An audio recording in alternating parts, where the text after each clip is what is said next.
pessoas me encontram e me perguntam: por que é tão difícil os jovens se guardarem e terem um compromisso sério com Deus nos nossos dias? Porque os jovens não querem Deus. Jovens estão buscando entretenimento.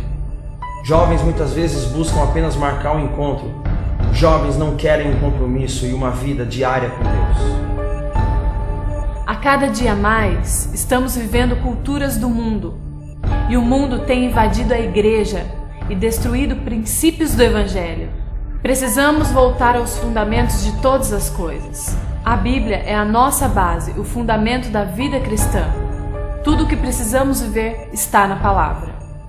Um novo convertido chega na igreja e pergunta: pastor, por que nós precisamos tomar a Santa Ceia todo mês? Por que nós precisamos nos batizar? Por que nós precisamos adorar, interceder ou dizimar e ofertar? O fundamento de todas essas coisas está na palavra de Deus. Agora, uma prática que tem adentrado as nossas igrejas por décadas e décadas, chamada namoro. Onde está o fundamento? Na palavra? Me mostra onde. Onde temos na palavra um exemplo de dois jovens que começam um relacionamento e no início tem apenas beijinhos, mas o beijinho vira um beijão. No começo são abracinhos que viram um abração e o que antes era um climinha se transforma num climão. E este casal continua suas atividades normais, a intimidade vai aumentando, as mãos perdem o domínio próprio e começam a percorrer o corpo um do outro, caindo assim no pecado da fornicação. Seguem sem tratar o seu pecado, sem confessar o seu pecado e domingo após domingo continuam tocando no louvor da igreja. Continuam ministrando às nossas crianças, até que chega o momento em que eles consumam o que começaram lá atrás e caem no pecado da relação sexual fora do casamento. Um casal que faz isso agrada ao Senhor?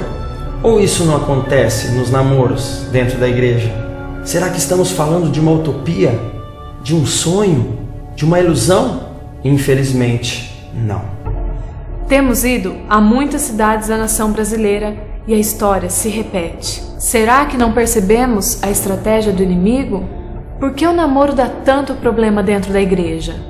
Um jovem com seus 18, 19, 20 anos, onde tem o maior vigor, onde ele pode gastar força e energia adorando a Deus, ganhando amigos para Jesus, investindo, se capacitando e cumprindo o seu chamado rumo ao destino que Deus tem para ele.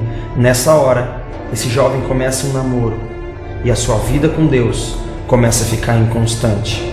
Neste momento, ele troca a presença de Deus por prazeres da carne, momentos passageiros de desejos pecaminosos, andando segundo os padrões corrompidos deste século. E quantos futuros pastores estão hoje aqui me ouvindo, que estão abrindo mão do seu chamado para viver os prazeres deste mundo? Quantos futuros missionários, avivalistas, homens e mulheres de Deus estão abrindo mão do seu chamado devido às suas posturas e às suas atitudes irresponsáveis e incalculáveis?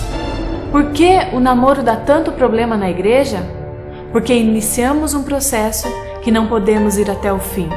Por que decidimos não nos beijar antes do casamento? Por regra da minha igreja? Não. Por imposição ou obrigação de alguém? Também não. Mas sim por amor e obediência ao meu Senhor. Porque viver em santidade é muito melhor e mais fácil do que o namoro convencional. A nossa decisão foi se guardar de toques e carícias que naturalmente iriam nos levar para uma relação sexual. O beijo nos envolve, nos leva para um outro nível de intimidade.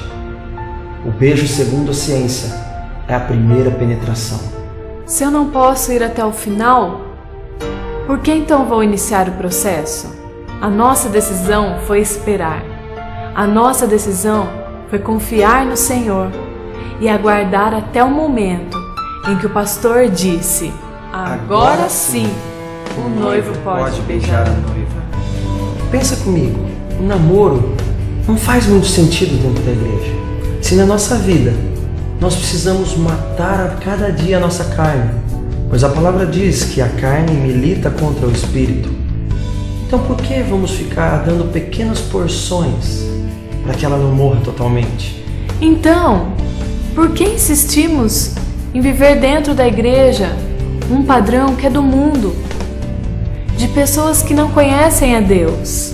A nossa proposta para você hoje não é uma regra, uma imposição, mas um chamado para você viver um relacionamento íntimo com Deus, sendo conduzido e guiado pelo Espírito Santo, para você provar qual seja a boa, agradável e perfeita vontade de Deus.